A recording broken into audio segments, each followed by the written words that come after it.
こんにちは。春の日本語ポッドキャストのお時間です。皆さん元気ですか？このポッドキャストではネイティブが使うリアルな日本語をお届けしています。はい。ということで今日のテーマは温泉のマナーについてです。皆さん日本で温泉って行ったことありますか？もしくは温泉行ってみたいっていう方いますか？私最近温泉行ってきたんですけど、そこで海外の方がマナーについて注意を受けていました。実は日本の温泉ってマナーがいろいろあります。日本人にとっては普通のことでも、海外の方からすると、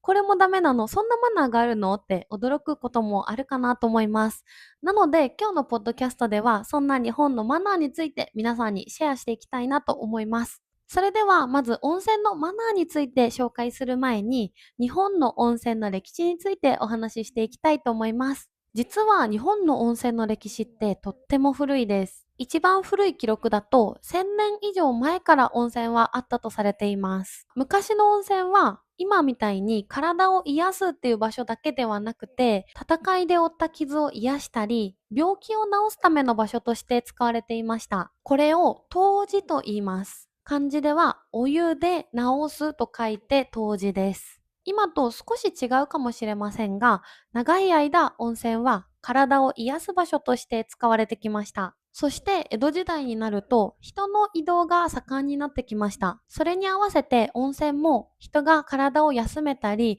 旅行の目的として楽しまれるようになりました。そして今では温泉は伝統的な文化の一つになっています。旅行に行く時だけじゃなくて、こうやって普段の生活でも日帰りで温泉に入ったり、すごく身近な存在になっています。そんな癒すということが目的になっている温泉では、マナーがたくさんあります。まず一つ目なんですけど、体をしっかり洗ってから温泉には入ります。これは一番大事なマナーです。温泉は日本ではみんなで入るお風呂のような場所です。なので、体を洗わずに温泉に入ることはマナーが悪いとされています。ほとんどの温泉には必ず体を洗うスペースがあります。シャンプーとかボディーソープとかも全部置いてあることが多いです。なので、まずはそこでしっかり全身を洗って、体をきれいにしてから温泉に入る。これが一番大事なマナーです。そして、二つ目なんですが、タオルをお湯に入れてはいけません。日本の温泉って結構アニメでは男性だと腰にタオルを巻いたまま入っていたり、女性だとこうやって胸のところまでタオルを巻いて入っている絵を見たことがあるかなと思うんですが、実際それをしてはいけません。温泉に行くと多くの人が小さいタオルを持っています。ただそのタオルはお水につけずに、例えば頭の上に置いたりだとか、あとは温泉の外に置いて入るとか、そういった風にします。日本の温泉に初めて行く海外の方だと、結構アニメとかの影響でタオルを巻いて入ろうとする方とかも多いみたいです。ただ、タオルはお湯につけない。これが日本の温泉のマナーなので、必ずタオルは頭の上か温泉の外に置いて入るようにしてください。そして3つ目なんですが、髪が長い人は髪の毛がお湯に浸からないようにしっかり結んで入ってください。これもタオルを温泉に入れないのと一緒で、お湯をきれいに保つためのマナーです。日本ではみんながいつでも気持ちよく温泉に入れるように、こうやってたくさんのマナーが存在しています。そして4つ目なんですけど、日本の温泉では基本的に水着を着ません。皆さんの国、温泉があるところとかだと、水着を着て入る温泉もあるんじゃないかなと思います。ただ、日本の温泉は基本的に水着は着ません。つまり、洋服を脱いで裸で入る文化なんですね。初めて温泉に入る人からすると少し恥ずかしいって思う方もいるんじゃないでしょうか。日本では結構普通のことなんですけど、実際日本人の中でも恥ずかしいから温泉苦手っていう人もいるんですね。ただ日本には家族湯とか家族風呂とか貸し切り温泉っていう名前で、その家族とか、あとは一緒に旅行に行っているグループだけで入れる温泉を提供している場所もあります。なので、もし知らない人と入るのが少し恥ずかしいとか、そういった空間はちょっと苦手だなっていう方も温泉諦めなくて大丈夫です。家族風呂とか貸し切り温泉って調べてもらうと、いろいろ出てくるかなと思うので、もし日本に行く機会がある方、ぜひぜひ調べてみてください。旅行って結構体力も使うし、体も疲れますよね。温泉でしっかり体を癒しながら、次の日も楽しく観光ができるように、ぜひ温泉入ってみてほしいなと思います。そして5つ目なんですが、温泉では静かに過ごしましょう。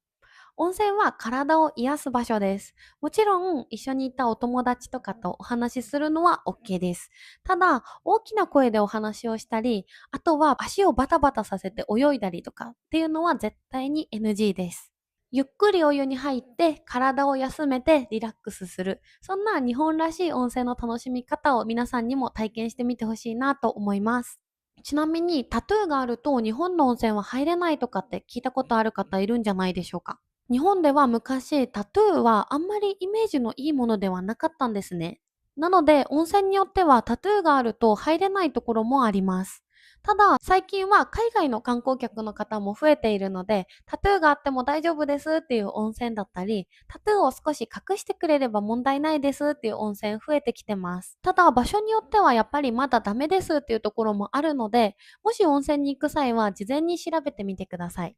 はい、という感じで、日本人にとって温泉ってすごく大切な文化ですし、体を休めるときはやっぱり温泉行きたいっていう日本人本当に多いです。実は日本中に有名な温泉地があります。例えば箱根温泉とか草津温泉とか別府温泉とか有馬温泉とか聞いたことある方いるんじゃないでしょうか。私が今住んでいる福岡県から一番近い有名な温泉地だと、やっぱり大分県の別府温泉、あとは湯布院というエリアになるかなと思います。皆さんどこか行ったことがある温泉地とかってありますか？ぜひコメントで教えてください。ちなみにもう一つ皆さんに聞きたいんですけど、皆さんの国って温泉の文化はありますか？っていうのも、海外って温泉の文化がある国もたくさんあるかなと思うんですけど、なんかそれぞれ形が違ってすごく面白いなと思います。ぜひぜひ皆さんの国、温泉の文化があれば、コメントで自分の国はこんな温泉文化だよっていうのを教えてほしいなと思います。はい、ということで今日は温泉のマナーについてお話しさせていただきました。いかがでしたでしょうか？